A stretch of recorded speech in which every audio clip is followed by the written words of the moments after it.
ये वीडियो आप सभी लोगों के लिए है जो लोग ध्यान करना चाहते हैं, जिनको अभी ध्यान के बारे में कोई आइडिया नहीं है, कुछ भी नहीं पता है। यहाँ तक कि आपको ये भी नहीं पता कि ध्यान होता क्या है, हम ध्यान कैसे लगाएं और ध्यान के माध्यम से क्या सृष्टि को जाना जा सकता है, क्या आत्मा परमात्मा को जाना जा सकता है। क्योंकि एक साधारण तौर पर यह सब विश्वास ही नहीं होता।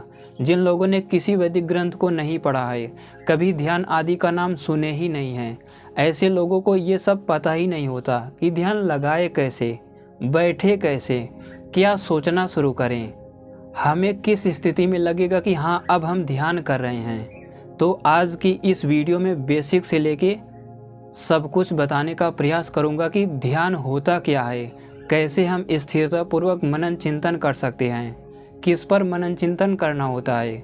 आप में से बहुत से लोग मुझसे यही कहते हैं हम किस पर मनन चिंतन करें। तो आज की वीडियो ऐसे ही लोगों के लिए है। और ये भी चर्चा की जाएगी कि जो पार्टिकल आदि होते हैं, जिन्हें कभी देखा ही नहीं जा सकता, जो प्राण होते हैं, जो इंस्टिंक्ट होते हैं, जिन्हें कभी देखा ही नहीं जा सकता, भला उन पे मनन चिंतन कैसे किया जा सकता है और ध्यान के द्वारा इन पदार्थों का साक्षात्कार कैसे हो सकता है। तो इस वीडियो में बेसिक से एडवांस तक ध्यान के बारे में बताया जाएगा। तो आइए वीडियो को शुरू करते हैं। ध्यान ये एक ऐसा शब्द है, इसका तात्पर्य ही होता है खोजना, खोज करना, मनन चिंतन करना। इसी को ध्यान कहते हैं, कहीं पर एकाग्र हो जाना। ध्यान करने के लिए सबसे पहले आपको स्थिरतापूर्वक बैठना पड़ता है।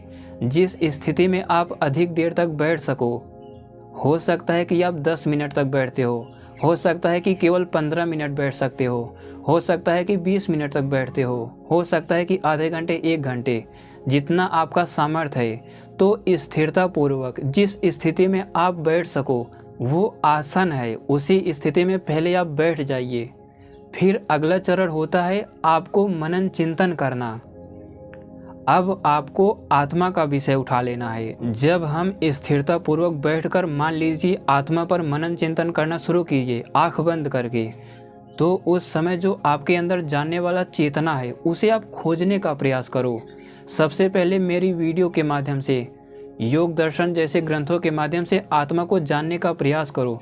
फिर जाके जब ध्यान करो तो उसी पर मनन चिंतन शुरू कर दो। सीधे आप ये जानने का प्रयास करो कि हमारा शरीर कैसे काम करता है, आत्मा मन के साथ कैसे जुड़ा हुआ है। आंख बंद करके ही विचार कीजिए कि जो चित्र मेरे मन में आ रहा है, आत्मा उसे कैसे मन में प्रकट कर दे रहा है, क्योंकि वह दृश्य आपके सामने नहीं है। ऐसे ही उस आत्मा को अनुभव करने का प्रयास कीजिए। फिर खोजने का कोशिश कीजिए कि जैसे मैं जान रहा हूँ, चेतन हूँ, ऐसे पूरी सृष्टि में सर्वत्र सब जगह व्यापक एक और सत्ता है, चेतन ईश्वर। वो तो सब कुछ जानता है, उसे कुछ खोजने की जरूरत नहीं होती, वो सब कुछ जानता है, नित्य ज्ञानी है।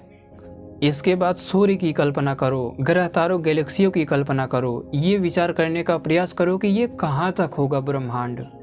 ब्रह्मांड की तुलना में ये पृथ्वी का क्या स्थान है और पृथ्वी की तुलना में हमारा क्या स्थान है। हम हैं ही कौन, धरती पर क्यों आए, हमारा जन्म ही क्यों हुआ, हमारी आयु बढ़ क्यों रही है, हमारी मृत्यु क्यों हो जाएगी। ये सब धीरे धीरे इस पर मनन चिंतन करना शुरू करो। धीरे धीरे आपका मन शांत होता चला जाएगा, आपके अंदर वैराग्य उत्पन्न होता चला जाएगा, आपका सामर्थ्य, आत्मा का सामर्थ्य धीरे धीरे बढ़ता चला जाएगा। तो ऐसे ही मनन चिंतन किया जाता है। आप लोग आज से, जो लोग ध्यान आदि नहीं करते और जो लोग करते भी हो, आप लोग आज से बैठ के नित्य प्रति कोशिश यही करना, अभी केवल शाम को ध्यान करना, उस समय मन अधिक लगता है। तो ध्यान आदि करने का नित्य प्रयास कीजिए। जिन लोगों को यही नहीं विश्वास है कि ध्यान आदि के माध्यम से मनन चिंतन करके पार्टिकल को, स्पेस को, इन सबको जाना ही नहीं जा सकता, वे लोग इसीलिए ऐसा बोल रहे हैं क्योंकि वे सृष्टि को कुछ जानते ही नहीं। जैसे जैसे आप उन पार्टिकल आदि का अध्ययन करते जाओगे, गहराई में जाकर उस सूक्ष्मता को खोजोगे, ध्यान में मनन चिंतन करोगे, पहले उसके बारे में आपको कुछ न कुछ ज्ञान होना चाहिए। अगर कुछ नहीं जानते तो ध्यान किसका करोगे। चाहे आप आत्मा पर ही ध्यान कर रहे हो, ईश्वर पर ही ध्यान कर रहे हो, अपने ऊपर ही ध्यान कर रहे हो। आपको उसके बारे में कुछ चीज़ें पता होना चाहिए, एक बेस होना चाहिए ज्ञान का, तभी आप धीरे धीरे आगे बढ़ सकते हो। अष्टांग योग में स्वाध्याय भी आता है। बिना स्वाध्याय के ध्यान किया ही नहीं जा सकता। वो स्वाध्याय चाहे वीडियो के माध्यम से हो, ग्रंथों के माध्यम से हो, किसी गुरु के मुख से हो, तो इन सब प्रक्रियाओं के तहत चलते हुए ध्यान आदि करने का प्रयास करो। जब आप बलपूर्वक सृष्टि पर मनन चिंतन करने लगोगे, आत्मा को सूक्ष्मता में जाकर मनन चिंतन करने लगोगे, धीरे धीरे आपका सामर्थ्य भी बढ़ेगा और ध्यान सिद्ध होता चला जाएगा। वो बाद में मुक्ति में बदल जाएगा। इसे आप ऐसे भी अपना आधार बना सकते हो। आप लोग अष्टांग योग के मार्ग पर चलकर भी ध्यान कर सकते हो। तो आइए अष्टांग योग की थोड़ी चर्चा कर लेते हैं। पहला अष्टांग योग का पहला योग है यम। यम में है अहिंसा, सत्य, अस्तेय, ब्रह्मचर्य, अपरिग्रह। अहिंसा कहते हैं हिंसा ना होना, मन में किसी प्रकार का कोई हिंसा वर्जक बातें ना होना। उसके बाद है सत्य, कभी झूठ ना बोलना। अस्तेय, चोरी करने की कल्पना भी ना करना। ब्रह्मचर्य, ब्रह्मचर्य का पालन करना। अपरिग्रह, आवश्यकता से अधिक चीज़ों का इकट्ठा ना करना। फिर जाके नियम है जिसमें है शौच, संतोष, तप, स्वाध्याय, ईश्वर प्रणिधान। शौच यानी मन का पूर्ण पवित्र होना, शरीर को स्नान आदि के माध्यम से शुद्ध करना, मन में गंदे विचार आने ही नहीं चाहिए। उसके बाद है संतोष, आज तक जो भी आपको मिला हो उसमें संतुष्ट होना। आपके वैसे कर्म थे, आपने उतना कर्म किया था इसीलिए मिला। अगर नहीं मिला, संतुष्ट नहीं हो, इसका मतलब किसी सृष्टि में कहीं पर आपने कुछ ऐसा किया था जिसकी वजह से नहीं मिला। तो शौच, संतोष। उसके बाद है तप। हमें तप करने का प्रयास करना चाहिए, बैठने का प्रयास करना चाहिए, ठंडी गर्मी को सहन करने का प्रयास करना चाहिए जितना हमसे सहन हो सके। सुख दुख को सहन करने का प्रयास करना चाहिए, ये भी तप है। उसके बाद है स्वाध्याय। देखिए स्वाध्याय आ गया, आपको थोड़ा थोड़ा स्वाध्याय भी करते रहना है। उसके बाद है ईश्वर प्रणिधान। ईश्वर को अपने कर्मों को समर्पित करके कर्म करो, ईश्वर पर विश्वास करके कर्म करो कि मैं कर रहा हूँ तो कभी ना कभी मिलेगा ही मिलेगा। वास्तव में हम जो कर्म करते हैं तुरंत उसका फल नहीं मिलता। कई कई सृष्टियों के कर्म होते हैं जो आगे मिलते रहते हैं। ये जो कर रहे हो निश्चित नहीं है इसके बाद मिल ही जाएगा। जो आज आपने किया हो सकता है कि इसका फल आपको करोड़ों जन्मों के बाद भी मिले। अनादि काल से जो हम कर्मों को करते आ रहे हैं उसका फल भुगतना ही पड़ेगा। अच्छा करोगे तो बहुत अच्छा भुगतोगे, बहुत कुछ मिल जाएगा। बुरा करोगे तो भी उसका फल मिलना ही है। और कर्मों का फल भी क्रम से ही मिलता है, लेकिन मिलता ज़रूर है। तो ये है ईश्वर प्रणिधान। ईश्वर को समर्पित होकर कर्म करो, निष्काम कर्म करने का प्रयास करो। इसके बाद तीसरा अष्टांग योग है आसन। हमें बैठने का प्रयास करना चाहिए। जैसे आप 10 मिनट 15 मिनट बैठ लेते हो तो 2-2 4-4 मिनट बढ़ाते जाओ धीरे धीरे। 1 महीने अभ्यास कर लोगे तो अच्छा हो जाएगा, फिर आप बैठने लगोगे।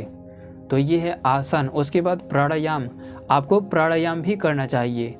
जो बाह्य, आभ्यंतर और स्तंभ वृत्ति, ये सब प्राणायाम है, इसको करने का प्रयास कीजिए रोज़ थोड़ा थोड़ा।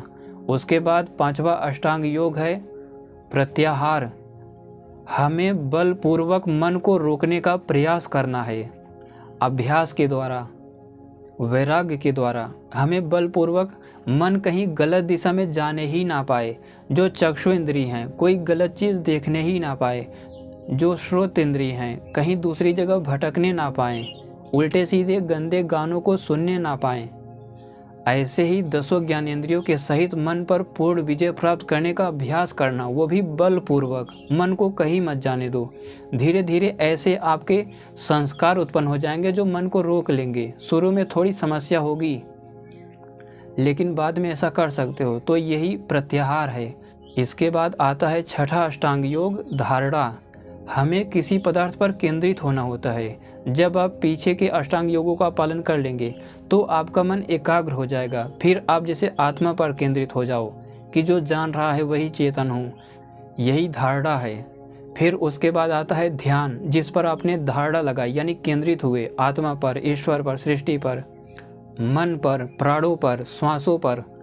तो इस पर जब आप केंद्रित हुए उसके बाद उस पर जब मनन चिंतन करना शुरू कर दोगे, यही ध्यान है। जब मनन चिंतन करते हुए उसके बारे में बहुत कुछ जान जाओगे, सब कुछ जानने का प्रयास करोगे और एक स्थिति में आने के बाद वो पदार्थ हमें साक्षात हो जाता है, उसके बारे में पता चल जाता है, यही ध्यान है। और अगला और अंतिम अष्टांग योग है 8वां समाधि। वो पदार्थ जब हमें साक्षात्कार हो रहा होता है, उसके बारे में जान रहे होते हैं, अपने स्वरूप के हिसाब से, आत्मा के स्वरूप के हिसाब से हम शून्य जैसा अनुभव करते हैं, इसे ही समाधि कहते हैं। तो अष्टांग योग के मार्ग से भी आप मनन चिंतन करते हुए ध्यान कर सकते हो। ध्यान करने की यही प्रक्रिया है। कुछ लोग कहते हैं कि हम शुरुआत कैसे करें, आपको सरल तरीका बताता हूँ। सबसे पहले स्थिर पूर्वक आंख बंद करके बैठ जाना है। फिर जो भी विचार हो अपने अंदर, उसे ही जानने का प्रयास करना शुरू कर दो कि ये विचार क्यों आया, किस में आया, कौन कल्पना कर रहा है। ऐसे ही कुछ ना कुछ खोजना शुरू कर दो। शुरुआत में यही करो, कुछ सोचना नहीं है। आप आसन लगाइए, बैठ जाइए, फिर मनन चिंतन करना शुरू कीजिए। जो भी आए उसी पर धीरे धीरे आपको पता चलता जाएगा कि मुझे क्या जानना चाहिए, किस पर ध्यान लगाना चाहिए। और जब थोड़ा थोड़ा अध्ययन करोगे, वीडियो को देखोगे, तो एक दृष्टि मिल जाएगी, आपको पता चल जाएगा कि मुझे कैसे कैसे बढ़ना है। तब धीरे धीरे आपका सामर्थ्य बढ़ता चला जाएगा। तो ध्यान करने की यही प्रक्रिया है। ये ध्यान एक ऐसी स्थिति है, आप पार्टिकल पर भी मनन चिंतन कर सकते हो, उसकी सूक्ष्मता को जान सकते हो, किस स्ट्रिंग से बना है, कैसे कार्य करता है, सब कुछ जान सकते हो। लेकिन उससे पहले उसका अध्ययन होना चाहिए, उसके बारे में बहुत कुछ जानते हो। तो यही है वीडियो। मुझे लगता है कि ध्यान के बारे में आपको कुछ ना कुछ समझ में आया होगा, और उम्मीद करता हूँ कि आज से जो लोग भी ध्यान नहीं करते, आप एक समय निकालकर ध्यान करने का प्रयास करेंगे। वीडियो को पूरा देखने के लिए धन्यवाद।